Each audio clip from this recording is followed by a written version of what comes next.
¿Qué tal? Muy buenos días. ¿Cómo les va en esta fría mañana, casi mediodía de mayo? De nuevo en cuarentena estricta, así que qué mejor que una transmisión por streaming con un escritor, un autor y por supuesto un amigo a quien hace bastante no veo personalmente,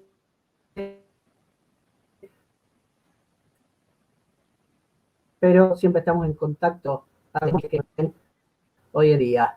Como agradecer a la gente que se va sumando, cada vez más suscriptores tenemos en este canal, Cazador TV, a la gente viendo libros a través de un sitio en Facebook, del libro, y atentos porque vamos a lanzar video. Dicen no de leer mucho, bueno, estamos por lanzar el Instagram, a ver si realmente aumentan las ventas, dado que es la red social que más usan los jóvenes. Así que bueno, a estar todos muy atentos. Bueno, ahora sí, es tiempo entonces de presentarlo a mi amigo Fernando Romero Moreno. Vamos a dar algunas breves características de su currículum y ya después vamos a comenzar a charlar con él. Nació en 1968 en Capital Federal, pero vivió en el Palomar, Bellavista, Capital Federal y fundamentalmente unos cuantos años en nuestra ciudad de Rosario, así que casi que es un rosarino más. Actualmente reside en Bellavista, es abogado por la UNR y profesor superior universitario por la UCA. Cursó el programa de capacitación directiva de centros educativos, organizado por ABDES y la Universidad Austral. Y desde los 25 años se ha dedicado a la educación en sus 3 niveles, ocupando además cargos directivos. Desde los 13 años comenzó a interesarse por las cuestiones cívicas en política. Es autor de un ensayo, El nacionalismo, una opción autoritaria, que ya lo vamos a estar también comentando, y hoy en particular, además de numerosos artículos en diversas revistas, vamos a estar charlando de su libro, La Nueva Derecha, reflexiones sobre la revolución jugadora en la Argentina. Así que bueno, muy buenos días, Fernando. Realmente es un gusto tenerte en mi canal de Cazador TV. Bueno, muy buen día, Carlos. Una alegría verte. Sí, es verdad, no nos vemos personalmente hace tiempo, pero bueno, siempre estamos en contacto. Te agradezco muchísimo la invitación para este programa. De algún modo, como yo lo resaltaba recién, será una charla especial para toda la comunidad y los amigos que tenés aquí en Rosario, pero los medios virtuales hoy en día nos permiten que te puedan ver desde cualquier lugar del mundo. Bien, vamos a comenzar charlando. Como yo te decía, suele ser una cosa distinta a las entrevistas que hacemos en este canal, no exclusivamente desde un punto de vista académico, ni tampoco exclusivamente sobre la obra que presentamos, aunque sí charlamos, pero también, bueno, sobre aquello a lo cual me dedico en mi emprendimiento, sobre los libros. En tal sentido, preguntarte, ¿no? Y repasar un poco tu historia. ¿Cuál es tu vínculo con los libros? ¿Cómo te iniciaste la conexión? Ahí está. Así que bueno, te traslado un poco eso y vos nos contarás y te voy mechando algún bocadito. Mi conexión con los libros, te tendría que mandar una foto del desorden que hay en casa por la cantidad de libros que ya no me entran Eso sí que en las Es bibliotecas. Vos sabés que eso tiene mucho que ver con el origen de mi emprendimiento. Al ver que no dábamos abasto, bueno, ¿por qué no lo tomamos también como un negocio y los vamos reemplazando? Así que es todo un tema el espacio para los libros. El tema es que yo me cuesta mucho después desprenderme de los libros. Es decir, no soy capaz de tirarlos o venderlos, a menos que tenga un ejemplar doble, digamos, ¿no? Pero, a ver, sí, de chico yo he tenido amor por los libros. Mamá es profesora de literatura, papá es ingeniero, pero también muy lector. En casa, digamos, había todo un ambiente que favorecía la vida intelectual. Pero bueno, lo cierto es que después de 4 o 5 años en los que únicamente me ocupaba de hablar de Racing, porque soy fanático de Racing, pero en esa época era muy fanático, entre los... Compartimos la academia. Bueno, exactamente, pero bueno. Pero esos han sido 3, 4 años. A los 13 años me impactó mucho la guerra a Malvinas. Como vos dijiste ahí, yo estaba viviendo en el Palomar en ese momento. Ahí está la primera brigada aérea, además del colegio militar. tenía primos míos que estaban en la fuerza, de modo que yo seguí la guerra, te diría casi día a día, por la información que me llegaba a través de mi misma familia de sangre, digamos, ¿no? Además de lo que salía en los medios, que no toda era verdad, como ya sabemos hoy, pero bueno. Y ya a partir de ahí me empecé a interesar más por las cuestiones políticas. Papá me dijo, bueno, léete estos 2 libros. Entonces me dio Guerra contra la Revolucionaria de Yenta y El orden natural de Saccheri. Los leí y bueno, a partir de ahí hasta el día de hoy, creo que no ha pasado un día en que no haya estado leyendo algo de historia o de filosofía política o de doctrina social de la Iglesia o de economía, que son los temas que más me interesan, ¿no? Acá en Buenos Aires, por ejemplo, las distancias son muy largas, ¿no? Entonces, cuando tenía que ir una vez por semana, iba a un centro del Opus Dei que quedaba en Belgrano, y entonces, bueno, en el colectivo, en el tren urbano, que acá hay trenes urbanos, no como en Rosario que hubo en una época, pero he leído multitud de libros, ¿no? Y un día que estaba especialmente fanatizado por uno, dije, voy a probar si también puedo seguir leyendo en el colectivo, porque tenía miedo que me mareara, ¿no? Y me di cuenta que leía en el colectivo. Así que acá, en Bellavista, en Palomar, en Buenos Aires, en Rosario, los 25 años que estuve, y ahora sigo leyendo donde sea, como puedo, ¿no? También, obviamente, Casualmente, ahora tenemos internet y todo eso. el último que tuve, que porque generalmente lo hago con gente, yo, bueno, un novelista y también me hablaba que sus hábitos y su inicio en la lectura también mucho que ver con esto de trasladarse, que esperar en el transporte. Hay gente que no le gusta, que dice que se marea, pero otros que sí, podemos. Yo ahora, por suerte, hace mucho que, quizá porque a veces ando en auto, otras veces tengo las cosas cerca, que no uso el transporte público, pero sí, yo también era de hacerlo. No tenía ningún inconveniente.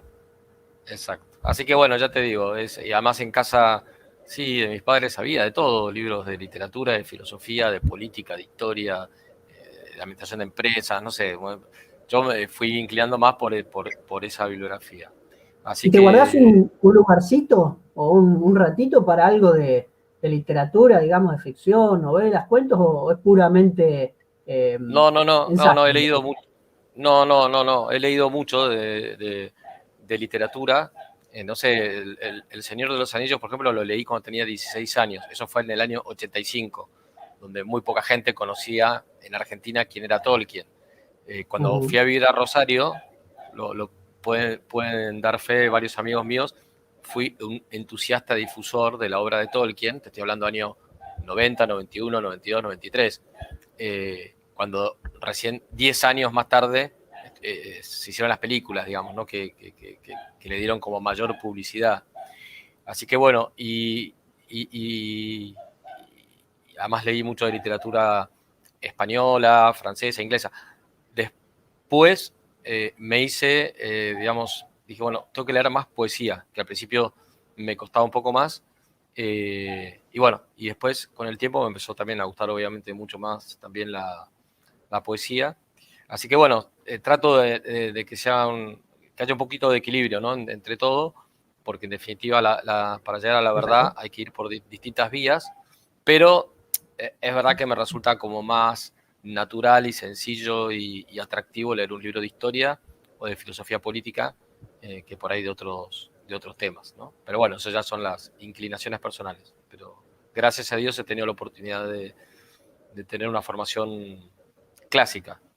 Además, cuando fui miembro del Opus Dei, estudié todas las materias de filosofía, que se estudian igual en un seminario, y bastantes de teología. Entonces es como si también hubiera hecho no te digo digamos, estudios universitarios, pero sí un buen terciario de filosofía completo, ¿no? Eso además digamos, de la carrera de abogacía y del profesorado después en la UCA, con lo cual sí, la verdad es que gracias a Dios he podido tener una buena formación y, y bueno, ya te digo, después soy un lector Comprendo. compulsivo, esa es la verdad. ¿Tenés algún autor favorito o es imposible preguntarte eso porque son infinidad de ellos los que te gustan y sueles leer? Depende de los temas, pero si me preguntás, tac, a ver, así, la primera impresión, el primus primi, como se dice en latín, la reacción, el cura Castellani. O sea, Castellani es de los Compartimos, autores que, compartimos eso. porque además escribió de todo y escribió en todos los géneros, entonces me gustan sus obras de teología, sus obras de filosofía, sus obras literarias, la muerte de Padre Metri, bueno, qué sé yo, ahí,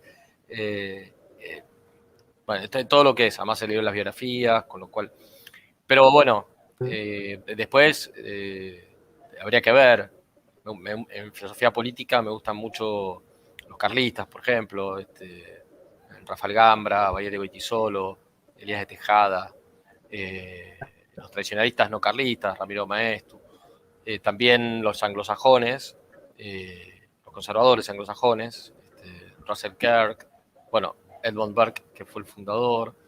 Eso te diría en política, en historia argentina, no sé, Vicente Sierra me parece el más completo. Bueno, Díaz Araujo, lo sigo mucho y me Bien. gusta. ¿No? Bueno, Y qué sé yo, hay de todo. para con esta parte introductoria, ¿sos amigo del libro digital o sos de aquellos que dicen, no, yo no puedo leer en la pantalla, no me acostumbro, no me gusta? ¿Sos bien fiel al libro papel? Que bueno, que siga habiendo gente así porque el mantenimiento distribuye este tipo de material. Mira, no tengo todavía, porque no puedo comprarme un ebook como para poder leer, digamos, con ese medio que tiene una luz más opaca y qué sé yo. De todas maneras, tengo sí bajado una enorme cantidad de libros en PDF en internet y los leo, pero te reconozco que sí, me sigue gustando más el libro, porque además, bueno, por ejemplo, hay algo que tengo pendiente, que es en algún momento, si Dios lo quiere y lo permite, escribir la biografía del padre Alberto Escurra. Pero entonces, a propósito de eso, leí todo lo que él escribió y todo lo que se escribió sobre él, y me tuve que meter mucho en el contexto de la época. Todos esos libros los abrís y están subrayados, marcados, notas a pie, página al lado, al costado, o sea, parecen un mamarracho. Pero bueno, eran libros que los tenía que, digamos, estudiar bien a fondo. Y eso, obviamente, en una computadora no lo puedes hacer. Por ahí en un, digamos, en un tipo un ebook o algún medio similar se puede hacer. Pero bueno, no le tengo miedo, estoy con la computadora casi todo el día, pero es verdad que es más cansador. Claro. Por, Bien. por lo menos Bueno, es lo que... Sí, la otra faceta, ¿no? La que nos vincula con el libro del cual vamos a hablar hoy, que es tu faceta como escritor. sí. ¿Qué has incursionado? ¿Cómo organizás para poder escribir? Hasta donde sé, sos mucho más articulista que autor de libros. Ahora voy a ver si lo encuentro en el anterior que tenías escrito. Bueno, contanos un poco eso, cómo es tu llegada a la escritura. Sí, también en cuanto empecé a pensar en estas cosas, también me salió natural empezar a escribir, ¿no?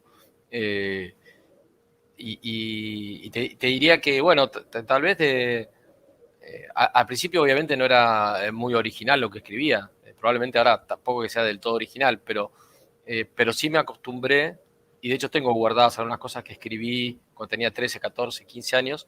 eh, Así que bueno, por ejemplo, ese folletito viejo del nacionalismo, Ya lo tengo.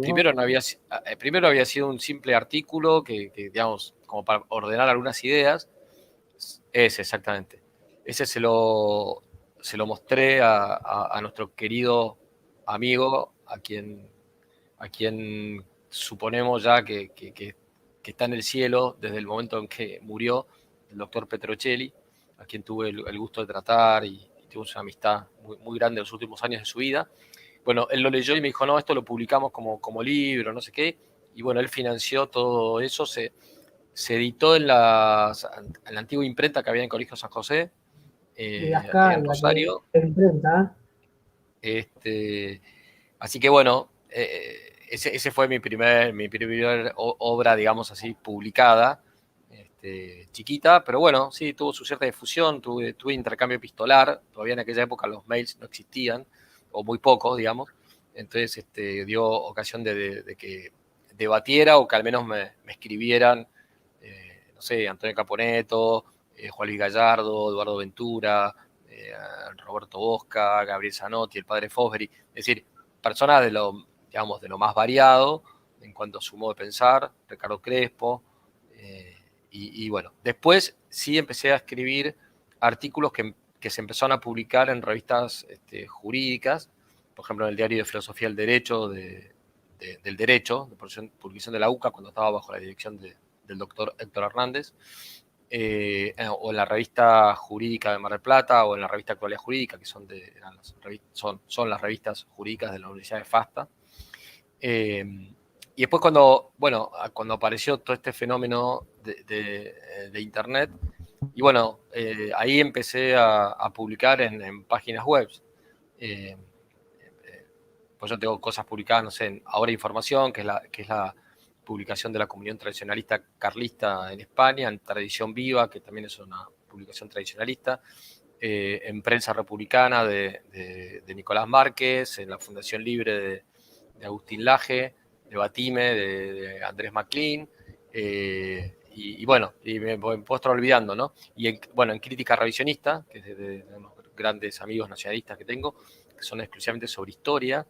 Y después en el año 2011, por una cuestión exclusivamente casual, tuve que abrirme una cuenta de Facebook y a partir de ahí descubrí que podía publicar, escribir y debatir sobre distintos temas en un formato menos académico, pero que también tenía su impacto. Y bueno, ya van 10 años de la página en la que todos los días publico algo y siempre se genera algún debate. Así que sí, Siempre también. me llamaba la atención que no ni siquiera en una publicación, sino en una mera respuesta a algo que por ahí te comentaban, vos eras capaz de escribirte un artículo entero. A mí me dejaba un poco azorado esa cuestión, pero bueno, es una forma de expresarse y volcar conocimiento. Y a mí me deja a veces un poco cansado, pero la verdad es que, aunque tal vez tendría que limitarlo un poco, pero creo que es una manera de dar respuesta. O sea, tengo una vocación docente natural, entonces me gusta transmitir lo que pienso, aclarar y bueno. Y de hecho esa página de Facebook nunca yo la usé para subir fotos familiares, bueno, no me interesaba y no me parecía prudente. Bueno, en este momento ya no hay manera de cuidarse de eso, ¿no? Pero en fin. Pero bueno, no, fue simplemente es un muro de debate. Está bien. Es así, además está configurado. Nos metemos ahora en el libro, ¿no? Pero algo que me surge ahora y que es una especie de intriga, ¿no? ¿Cómo se hace? Porque yo también a veces me involucro en muchas actividades, pero no deja de ser difícil. En mi caso, yo, además de todas mis labores profesionales y demás, tengo 2 hijos y sé que vos tenés el doble de los que yo tengo, ¿no? 4. ¿Cómo se hace para dedicarle tiempo a la lectura, a los debates en el medio de esa compleja vida familiar? Bueno, hay que justamente tener horarios, saber tener prioridades. Obviamente, primero está Dios, después está tu mujer, después están tus hijos y después están los libros, digamos, ¿no? No digo que yo siempre respete eso. No soy santo, así que cada 2 por 3, obviamente mi señora con legítimo derecho me dice: dale, salí un poquito de la compu, vení, vamos a, tenemos que hacer tal cosa. Bueno, así que, pero bueno, trato de dedicarle, sí, tiempo a mis hijos, me gusta mucho eso.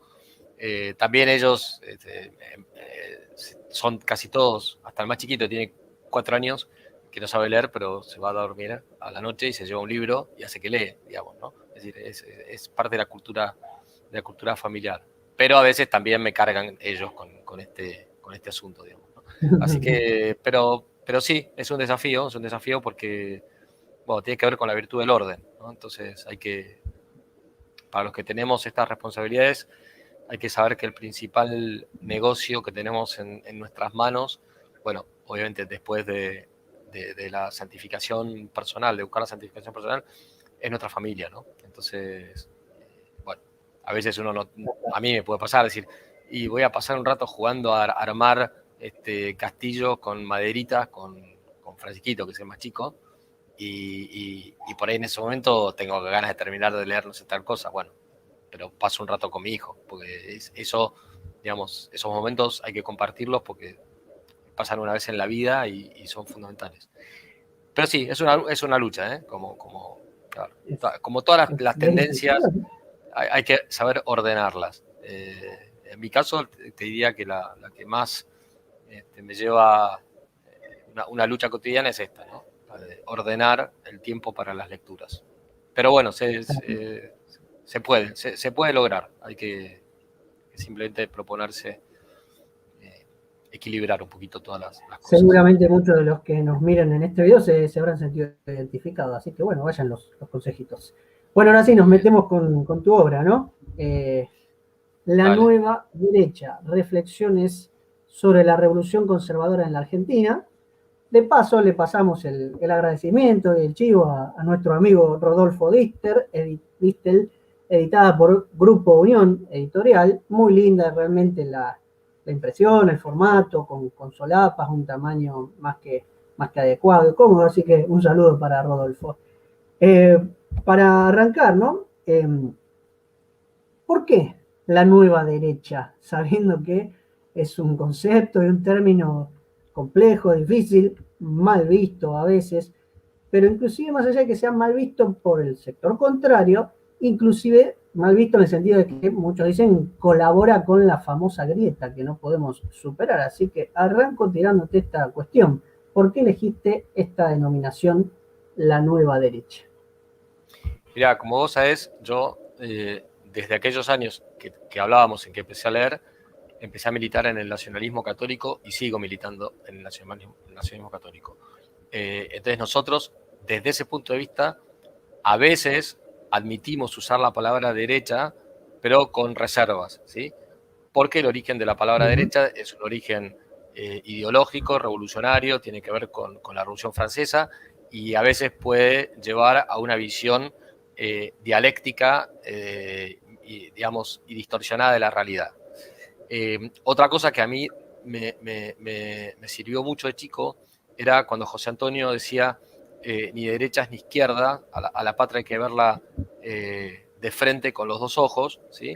Y no hay que ver solamente la defensa de los valores tradicionales como hace la derecha o solo de la justicia social como hace la izquierda, sino ambas cosas, ¿no? Y después, en el pensamiento tradicionalista, el que me siento más de alguna manera vinculado, también hay un artículo brillante de Francisco Canal Vidal sobre, digamos, los errores metafísicos y nociológicos que hay detrás de esta distinción. Eso sería en el plano académico. Ahora, después, la política práctica tiene sus propias leyes que no están separadas de lo anterior, pero sí tienen una cierta independencia. Entonces, ¿qué es lo que ha ido pasando en los últimos, yo diría, 15 años en el mundo y en Argentina?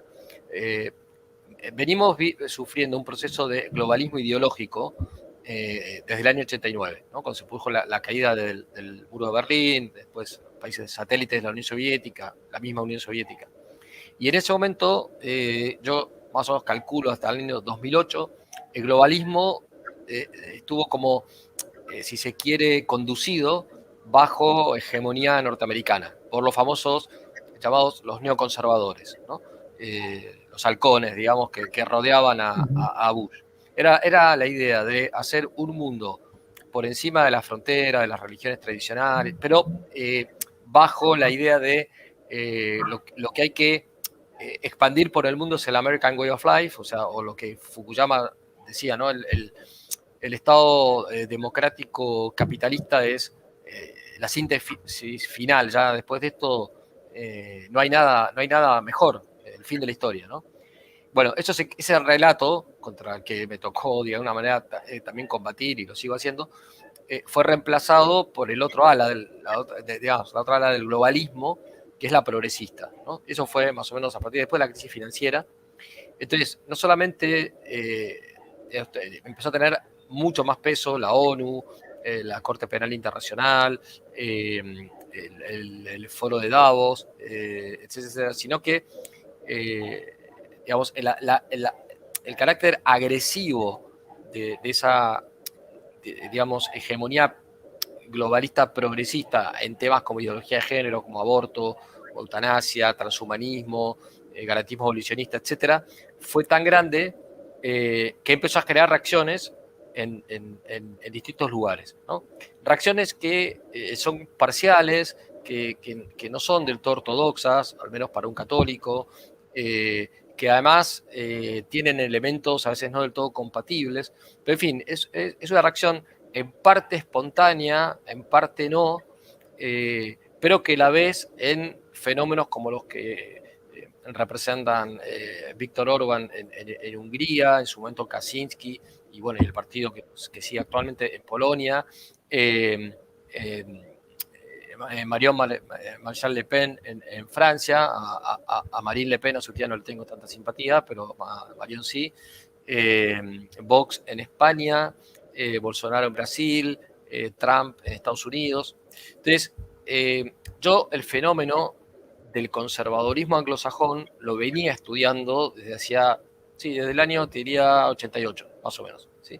Entonces veía que había una cuestión ahí práctica que habían logrado en Estados Unidos, y era llevar a la agenda política una serie de temas importantes y hacerle frente al progresismo, digamos, ¿no? Entonces, a mí me pareció que esto que se da a nivel global y que se empezó también a dar a nivel local a partir de la aparición del kirchnerismo, había que darle un cierto formato, ¿sí? En el sentido, a ver, por decirte, tirarte algunos nombres, ¿no?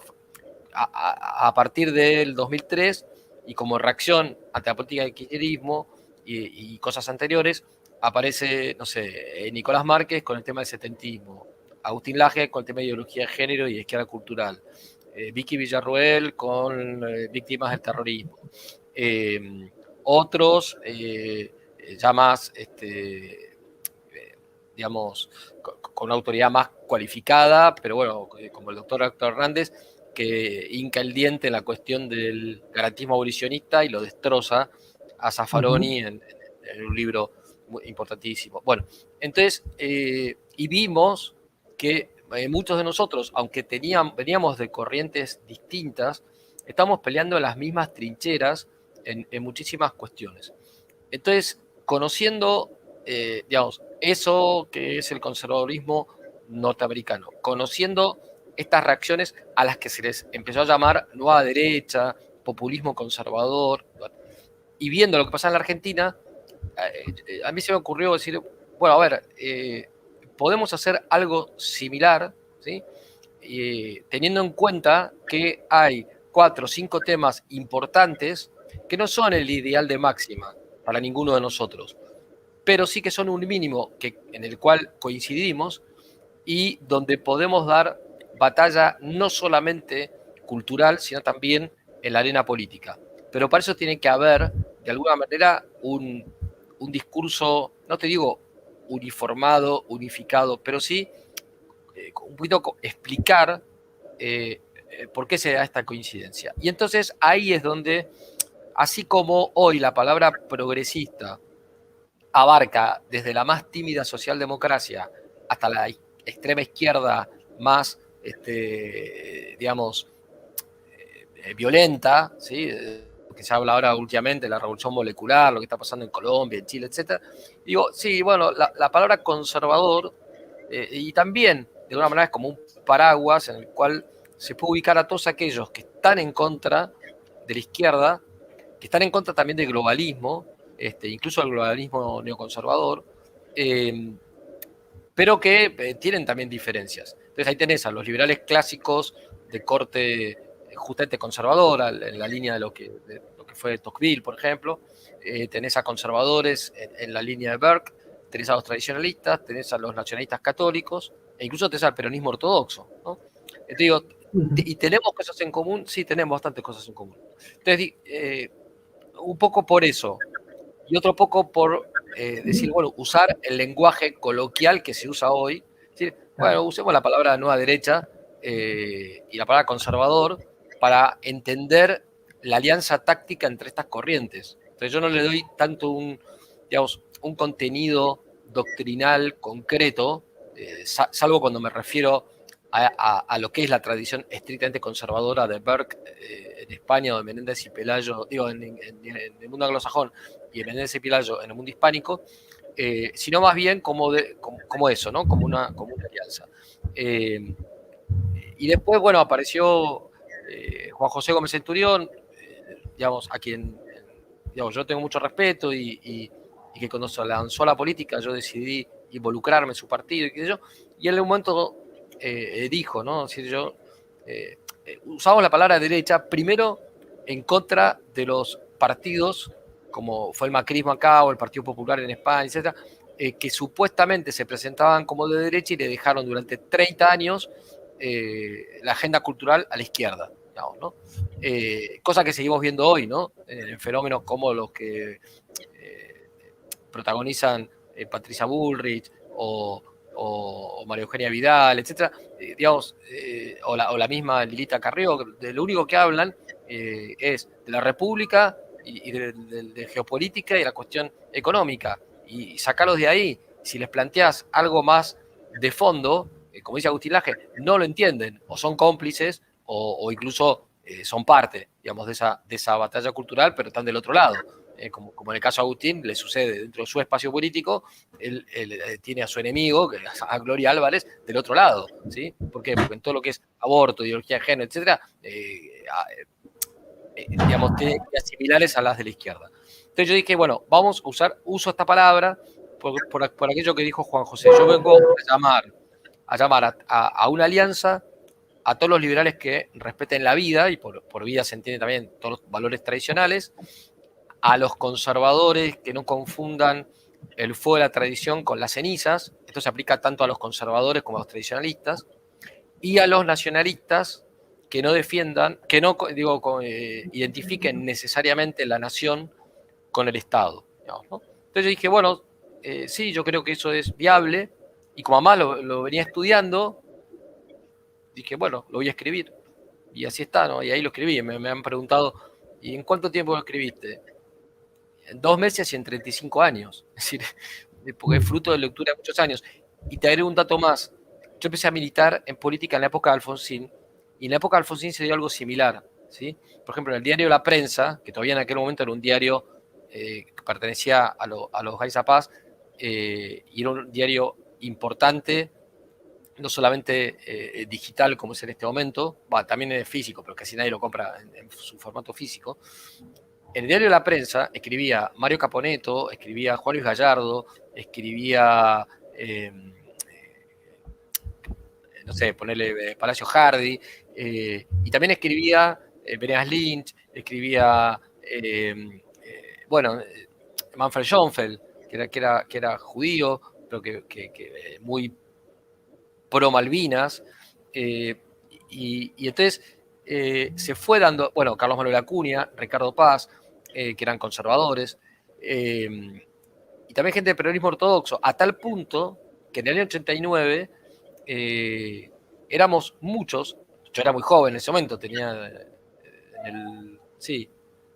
tenía 18, 19 años, pero digamos, estábamos en la misma trinchera contra Alfonsín, peronistas ortodoxos, liberal conservadores, nacionalistas católicos, conservadores propiamente dichos, y te voy a contar algo que no lo conté nunca, pero no porque sea secreto, sino porque no se dio. Yo en ese momento tuve una militancia parcial en la Fundación Lealtad, que dirigía Gustavo Vélez, porque me habían invitado, me dijeron, mira, vamos a hacer algo como es la coordinadora, ¿te acordás, no? La coordinadora de Cotino Siglia, de Raquel, pero alrededor de Menem.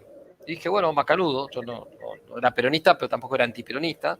Entonces, bueno, me metí ahí y obviamente, ya te digo, mi participación fue bastante marginal, y cuando me fui a vivir a Rosario me desvinculé, pero bueno, a lo que voy es a lo siguiente. En ese contexto, me acuerdo que le escribí una carta a Carlos Manuel Acuña, el autor de estos libros, Por amor al odio, ¿no? Sobre el tema del terrorismo marxista, donde le decía esto, ¿no? Es decir, tenemos que hacer una alianza de conservadores, de nacionalistas, de peronistas ortodoxos, etcétera, justamente por lo mismo, pues tenemos muchas cosas en común, después tenemos obviamente cosas que nos diferencian.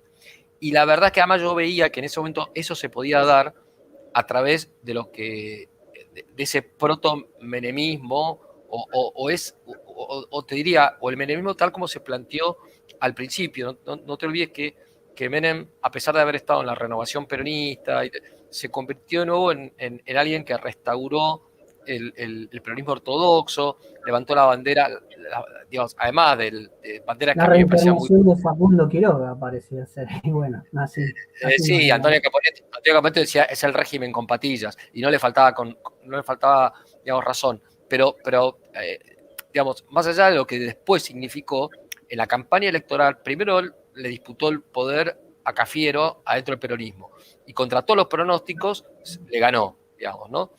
Y después, su discurso de campaña era, además de la revolución productiva y toda una serie de cosas que, ya digo, me parecían populistas entonces, me siguen pareciendo ahora mucho más, pero él, digamos, hablaba en contra de la educación sexual, que era cosa que planteaban ya los radicales en ese momento, hablaba, digamos, a favor de la familia, a favor de la religión, en contra de terminar con la persecución a las Fuerzas Armadas, etcétera, etcétera.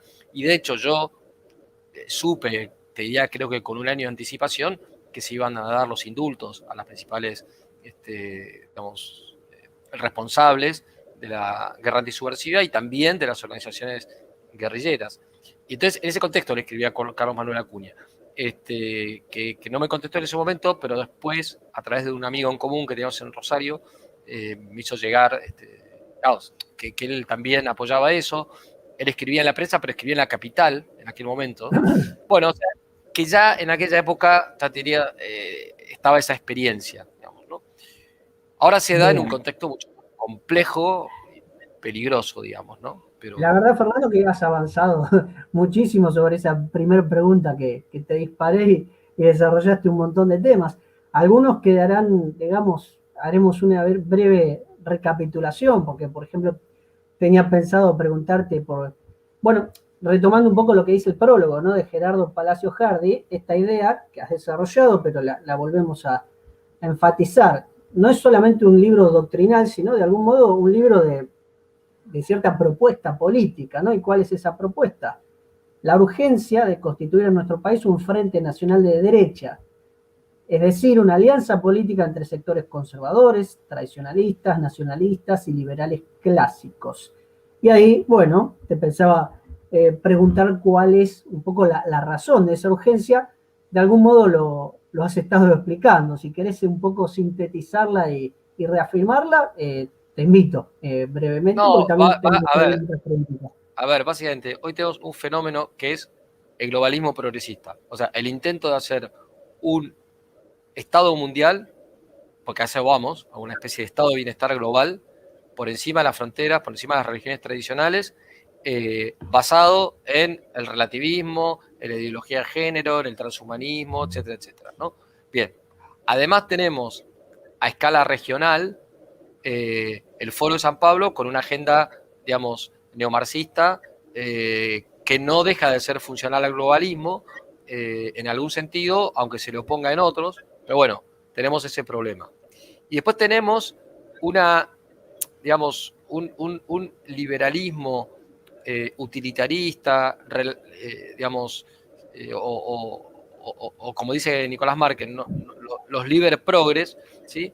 Que de lo único que hablan es esto, ¿no? Es decir, economía, república, además con perspectivas bastante individualistas en muchos casos, y dejan todo lo que tiene que ver con los valores tradicionales de lado. Entonces, no ven el peligro real, digamos, atacan una parte. Ahora, yo esto obviamente lo veo en un contexto mayor. Yo creo que esto es un poco la lucha de la tradición contra un proceso revolucionario que arranca en el siglo XIV y que tiene hitos como la Reforma Protestante, la Revolución Francesa, la Revolución Soviética y ahora el orden mundial. Entonces, entiendo que el peronismo ortodoxo o liberalismo conservador o, digamos, y algunas de las otras expresiones son reacciones parciales, no son las mejores reacciones, ¿sí? Ahora, el problema del puritanismo político es exactamente, digamos, como la contracara del maquiavelismo. El maquiavelismo, el fin justifica los medios.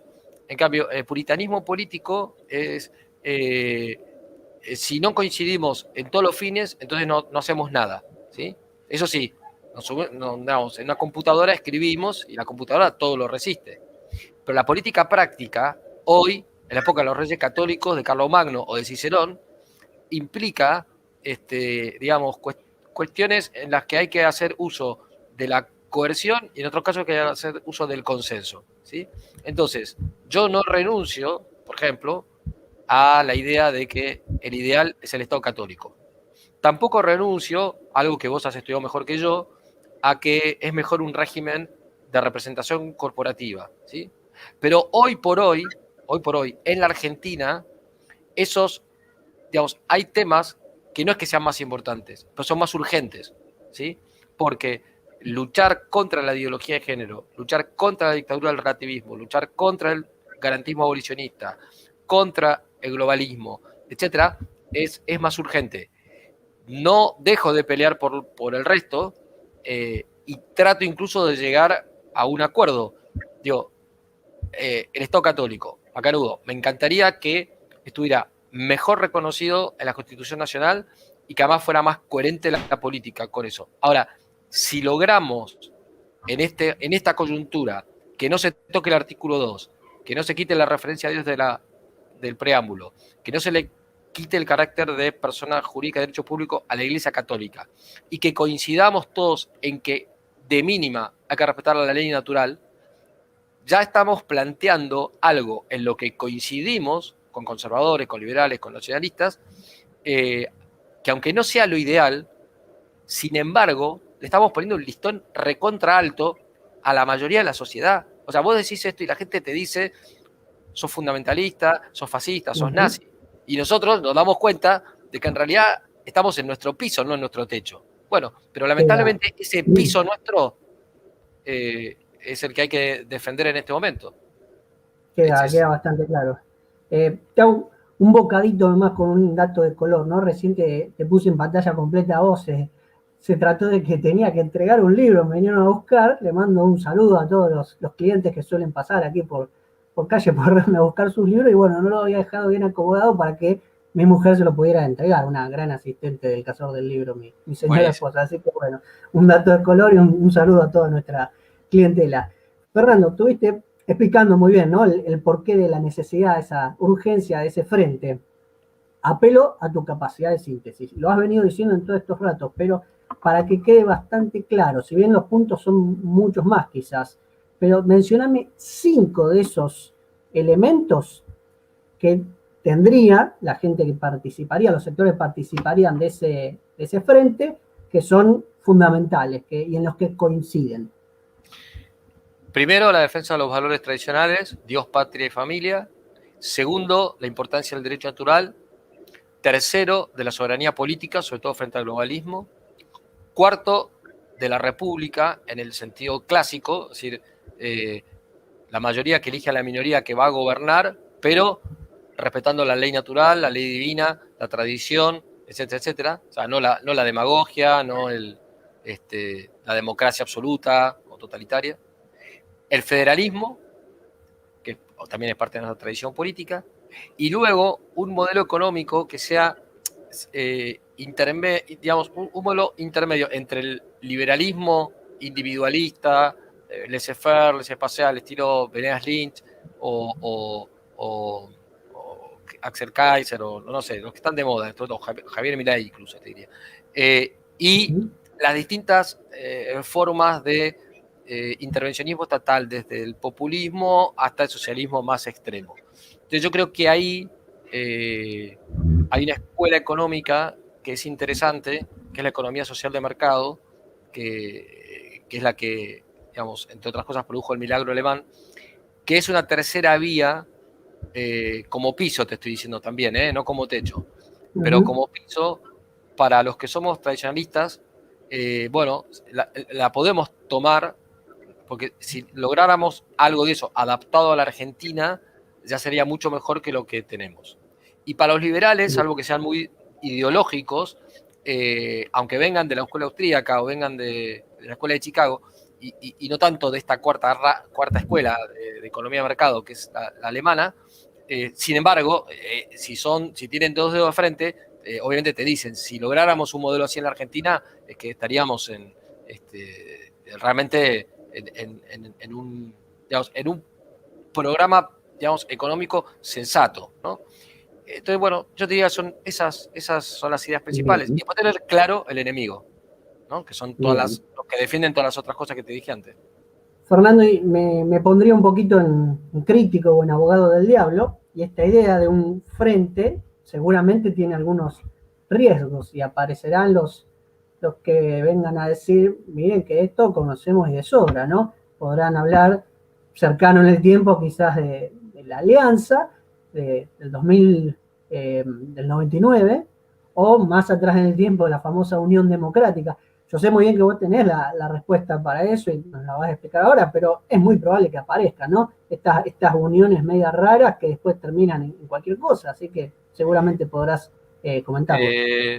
Mira, las alianzas obviamente siempre tienen esos riesgos.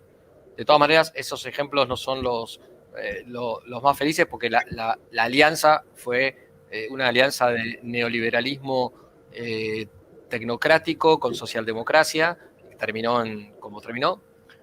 La Unión Democrática era la alternativa de izquierda que había en ese momento, curiosamente apoyada por la mayoría de los conservadores, pero que no pertenecían a la Unión Democrática. La Unión Democrática eran los comunistas, los socialistas, los radicales y los demócratas progresistas, digamos, ¿no? Como dice un historiador peronista liberal, Claudio Chávez, la alternativa de derecha en ese momento era votar a Perón, no votar a la Unión Democrática, ¿no? Bueno, pero bueno, a ver, ha habido en la historia modelos de esos exitosos y otros que no. Para mí los dos modelos exitosos fueron en un, digamos, en un contexto autocrático, el franquismo, ¿sí? O sea, ¿qué era el movimiento nacional? ¿Qué era la falange española tradicionalistas de las juntas de ofensiva nacional sindicalista, que era el nombre completo del movimiento nacional? Era, fruto del decreto de unificación del año 37, la unión de falange, de los carlistas, de los tradicionalistas no carlistas, de los conservadores e incluso de los liberal conservadores, ¿sí? Detrás de una serie de banderas muy concretas. La catolicidad del Estado, la unidad de España, la justicia social, el crecimiento económico, el anticomunismo, digamos, y está en contra también de la masonería, etcétera, ¿no? Bien, ¿funcionó? Sí, funcionó. Sí, cuando Franco muere, España es un país desarrollado, es un país que logró mantener la catolicidad del Estado, restauró la monarquía, generó un gran crecimiento de la clase media, incorporó a España al modelo capitalista, pero con una base social muy importante y con bajos impuestos. ¿Sí? Bien, bien. Y el otro fenómeno es lo que te decía del conservadurismo de Estados Unidos. Trump no salió de un repollo.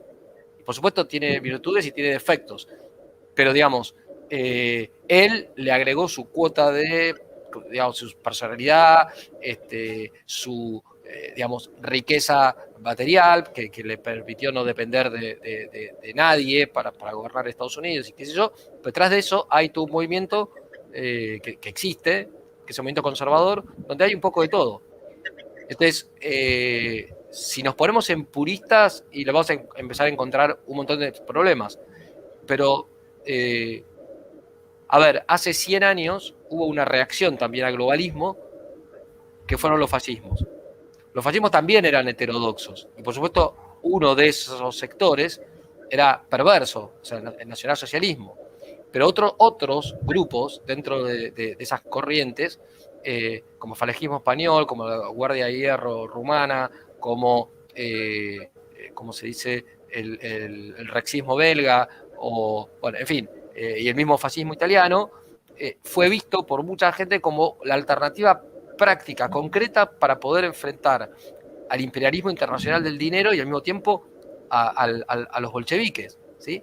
Entonces, muchos tradicionalistas en aquel momento apoyaron a estos movimientos, pero no porque coincidieran en todo, ¿sí? Sino porque veían que era un modo, si quiere, práctico como para poder enfrentar eso. Bueno, eso quedó derrotado en 1945, macanudo, pero también fue una experiencia que tuvo sus aspectos positivos, ¿sí?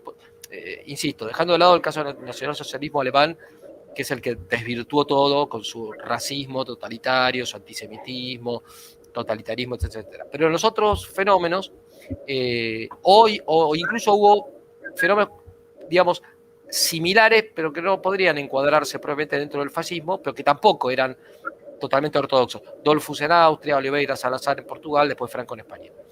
Entonces, bueno, hoy esto es una reacción también contra el globalismo. ¿Es la ideal? No, no es la ideal. Pero es la que hay y con la cual podemos lograr algunas cosas. Bueno, bien. Creo que vale la pena arriesgarse, ¿no? Me engancho para atraer a la próxima pregunta y quedarme un poco con esto que veníamos hablando. A un gran amigo tuyo, tengo entendido, que te hizo una hermosa reseña y crítica, Gabriel Zanotti, y hablando de esto que veníamos diciendo, él dice un par de cosas muy interesantes. Fernando intenta reconciliar lo aparentemente contradictorio. Fernando tiende puentes.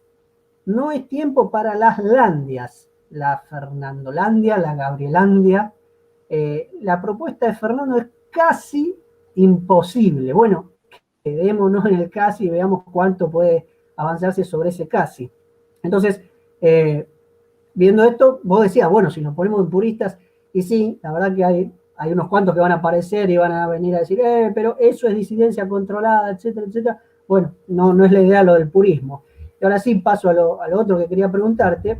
El frente ese se compone, según estuvimos diciendo, o se compondría, conservadores, tradicionalistas, nacionalistas y liberales clásicos. De esos 4 sectores, ¿cuál crees que sería el que más se adaptaría, el que más cómodo se sentiría, el más flexible? Y por el contrario, ¿cuál sería el más rígido, el que más le costaría integrarse? Yo creo que obviamente los conservadores, lo que pasa es que la palabra conservador en Argentina tiene una connotación también bastante equívoca, que yo trato ahí de aclararla en el libro, pero son los más flexibles, digamos, ¿no? A eso. El ejemplo tal vez te diría hoy es, en ese sentido, un Agustín Laje, digamos, ¿no? Que arrancó en el liberalismo clásico, pero cada vez está en posturas más conservadoras. Y Agustín te puede dialogar con un nacionalista, te puede dialogar con un peronista ortodoxo y te puede dialogar con un tradicionalista, y van a coincidir en muchas cosas y en otras no. Pero bueno, es cuestión de que, por ejemplo, que vean el debate que tuvimos, Lucas Carena, Agustín Laje y yo, en la Posada Errante, el año pasado. Y la verdad que coincidíamos en muchas cosas. Y está clarísimo que hay otras cuestiones en las que Lucas, Agustín y yo pensamos de manera totalmente opuesta. Pero bueno, me parece que tal vez esa corriente pero no es la más ortodoxa al mismo tiempo, ¿sí? Desde el punto de vista católico. Entonces, de todas maneras, yo creo que acá hay más que una cuestión doctrinal, hay una cuestión de prudencia política y también de temperamento, ¿sí? La cuestión de prudencia es, bueno, saber para qué estamos unidos y para qué no estamos unidos, ¿sí? Yo no me voy a juntar con Nicolás Márquez para, digamos, defender a Venegas Lynch, porque yo, digamos, no tengo nada que ver con el pensamiento de Venegas Lynch, ¿sí? O parte, digamos, pero en general te diría que casi nada. Con Gabriel Zanotti, en cambio, sí, a pesar de que le he hecho críticas importantes en varios artículos míos. Pero tiene que estar claro eso. Tiene que haber un marco, eso también yo lo digo. El marco axiológico tiene que ser la doctrina social de la Iglesia, que para un católico es normativa, y para un no católico, acá hay muchos evangélicos en este momento, en este fenómeno, es una autoridad moral cualificada, ¿sí? O sea, ellos pueden no ser católicos y sin embargo, de hecho, muchos adhieren a la doctrina social de la Iglesia. Y ese marco es el que te permite, digamos, no caer en los errores, digamos, que serían más graves. Digamos, está claro para quien conozca la doctrina social de la Iglesia que no se puede defender el liberalismo iluminista, que no se puede defender el comunismo, no se puede defender el nacionalsocialismo, no se puede defender, digamos, los totalitarismos en general, etcétera, ¿no? Entonces, dentro de ese marco, me parece que si tenemos ese marco y cada uno sabe que nos juntamos para defender esos 4 o 5 temas que te mencioné y punto, bueno, después hay otras cosas en las que obviamente no hay que negar que hay diferencias.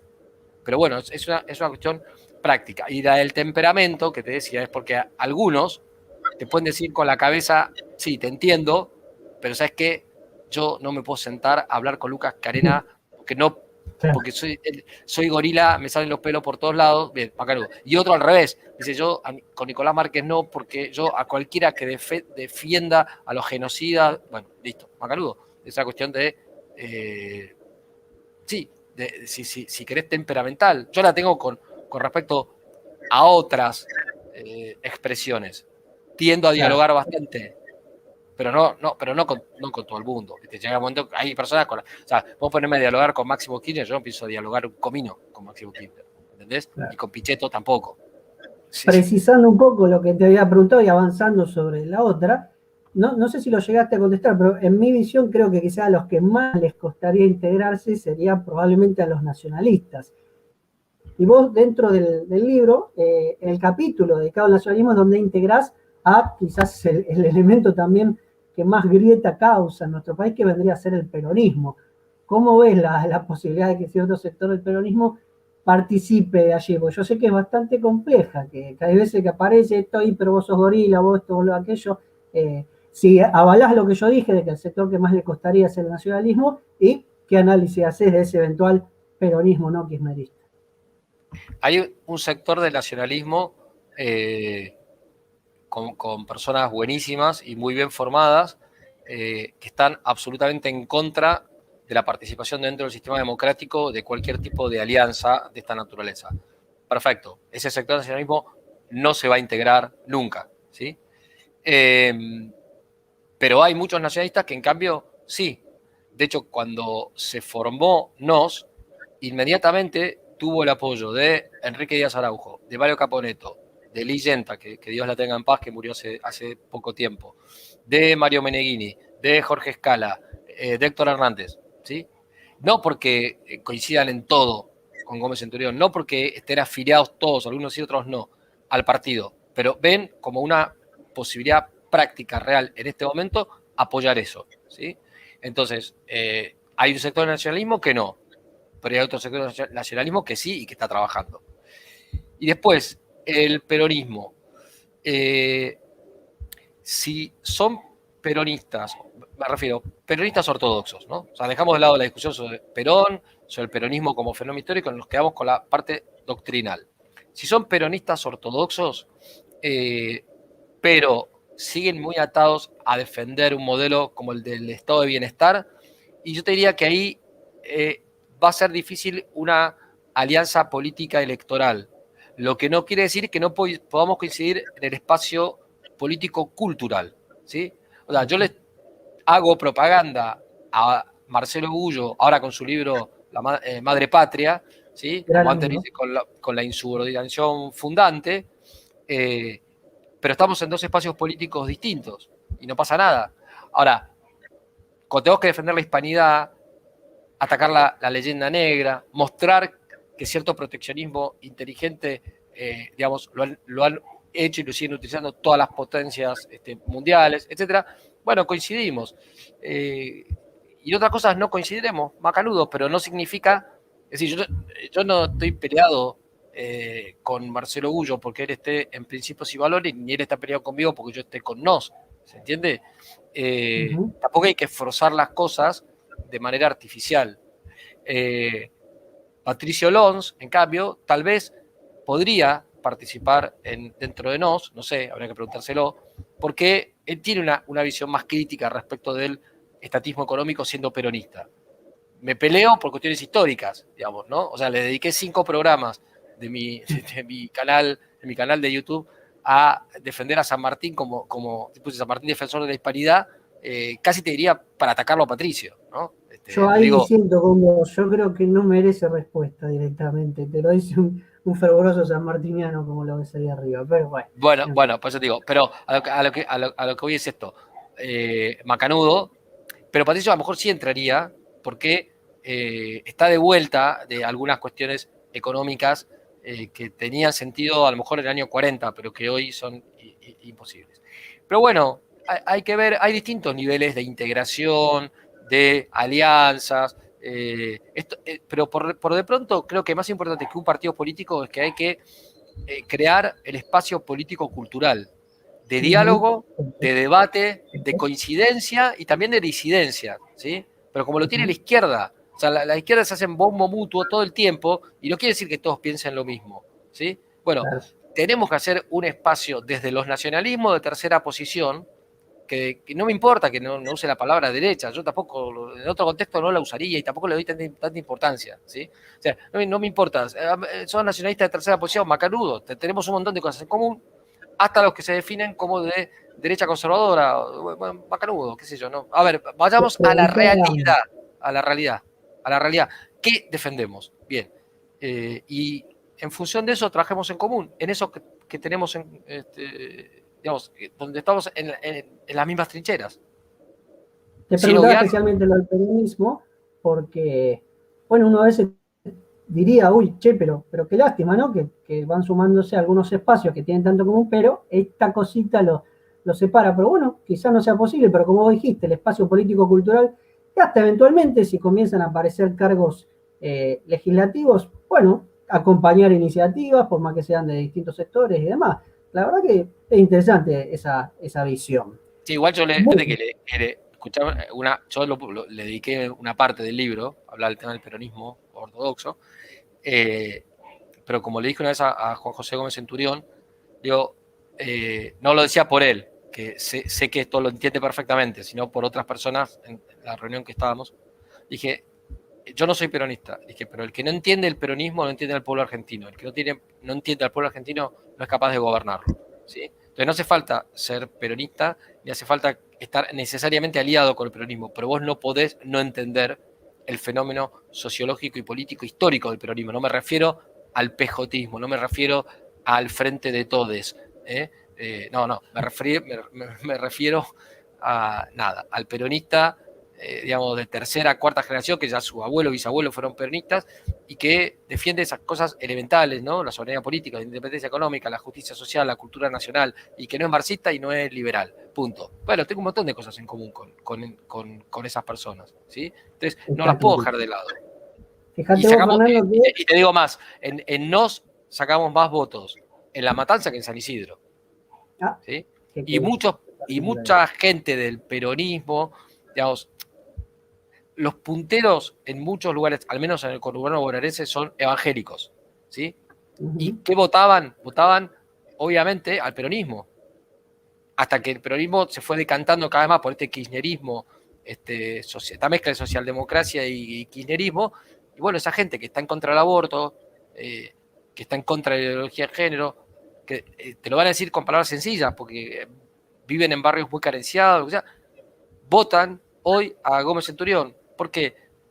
Porque ven el tema de Malvinas, ven el tema de la familia, ven el tema de la religión. O sea, ¿entendés? Es muy sencillo. Sacamos más votos también en Misiones, en Chaco, en Santiago del Estero, en Mendoza. Está bien, en Mendoza se puede entender, porque en la zona de Malargüe, de Alvear, de San Rafael.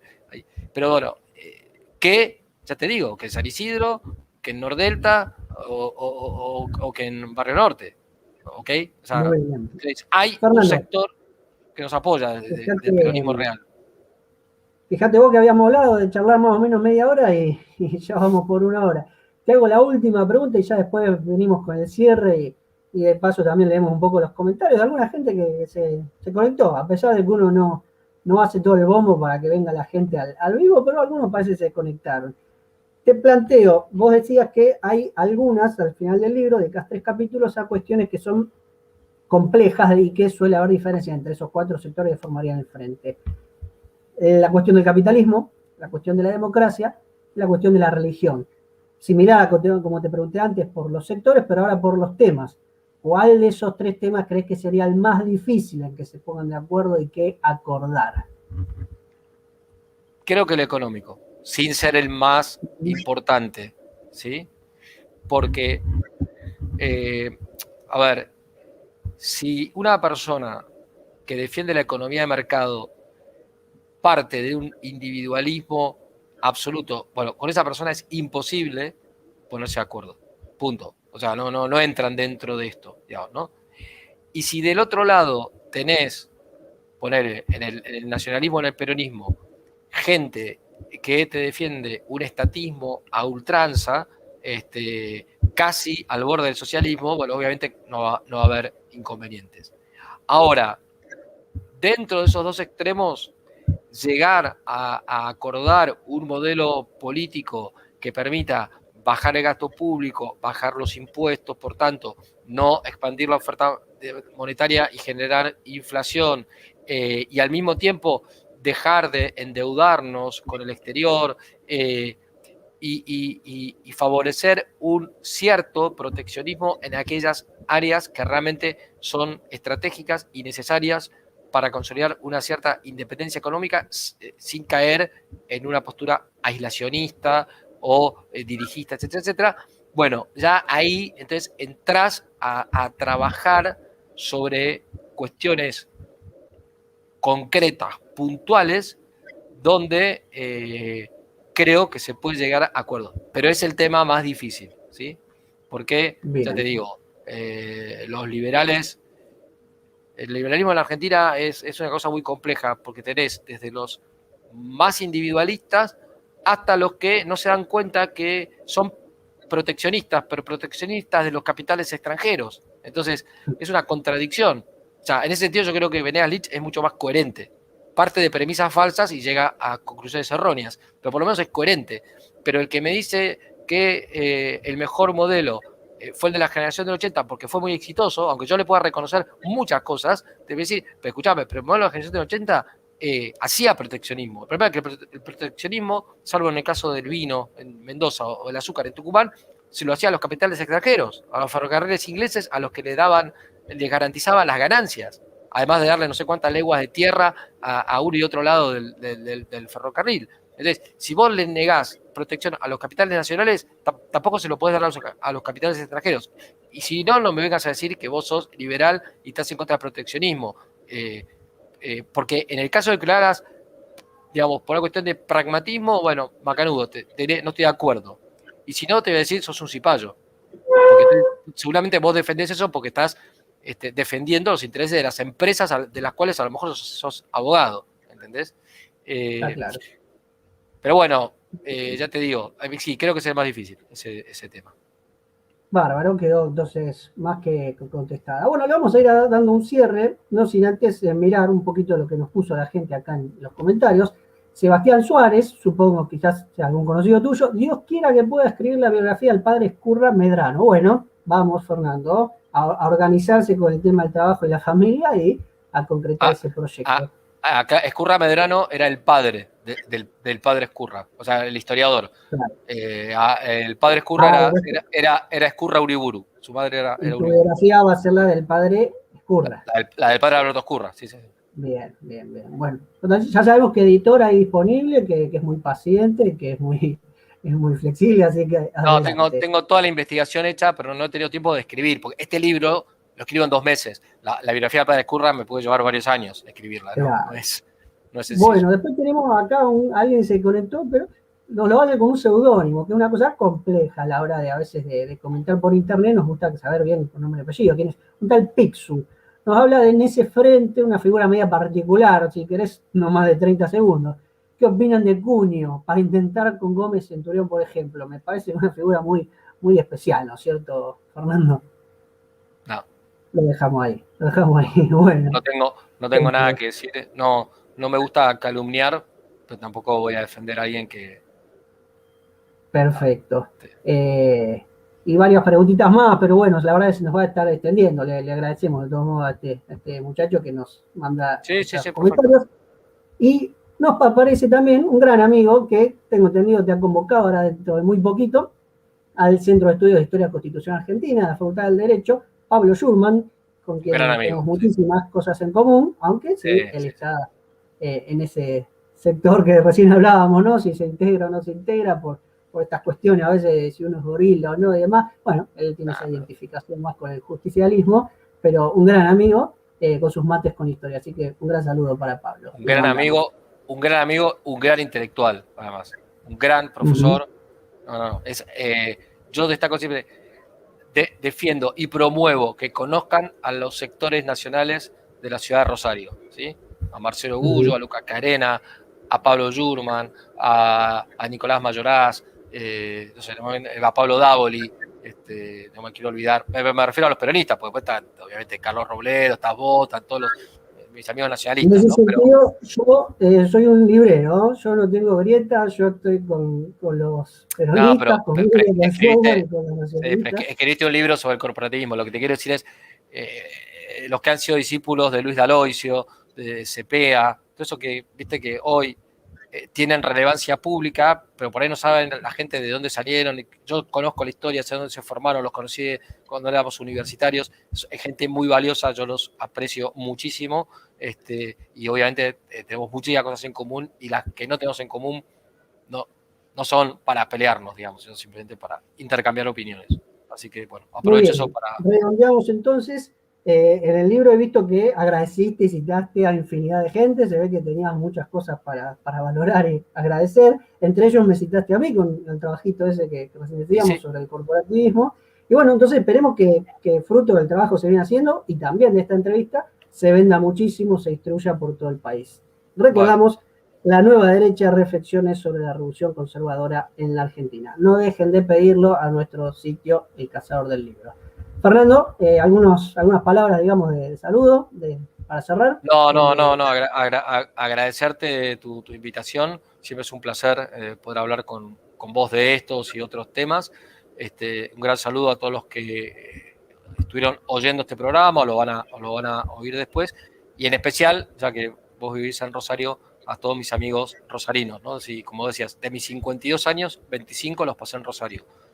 Casi la mitad de mi vida. Me siento rosarino por adopción totalmente. Así que eso lo quiero decir y va, pues enviar salud especialmente a mis amigos de Rosario.